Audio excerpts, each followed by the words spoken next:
Ipsos survey covered all three countries, and it shows support for being in NAFTA at 79% among Canadians and 74% among Mexicans, yet just 58% for Americans. But overall, there is majority support for NAFTA, in part because trade has soared in all three countries, from $290 billion in 1993 to $1.1 trillion in 2016. That's way more than inflation could account for. And while Canadians might be leery, they do trust their government more. Canadians have 59% confidence in the Trudeau government to renegotiate NAFTA in this country's best interest. Americans, 50% confidence in their government, and Mexicans only 40% in theirs.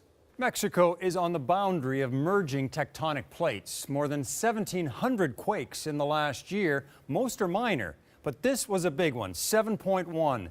The epicenter about 150 kilometers southeast of Mexico City, but even at a distance, it's especially vulnerable. Centuries ago, the city here was surrounded by lakes. Now, a soft sediment-filled basin flanked by volcanic bedrock. Earthquakes are felt through the bedrock, but when the waves reach beneath Mexico City itself, they're amplified, shaking the soft ground like a bowl of jello, creating severe, sustained tremors.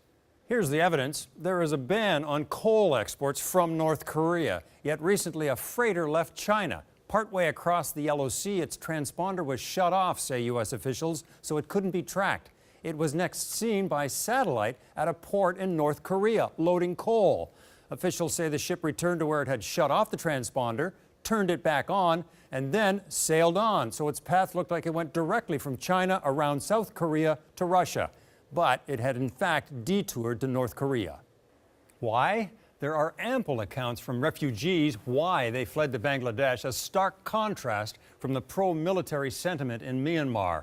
And there is evidence of what's happening on the ground inside Myanmar's border with Bangladesh, with satellite images. Human Rights Watch says 210 villages have been burned, and that's during the monsoon season, driving the Rohingya out.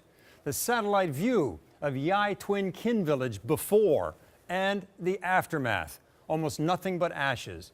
Nuar Yong Ton village last May and the same village last weekend.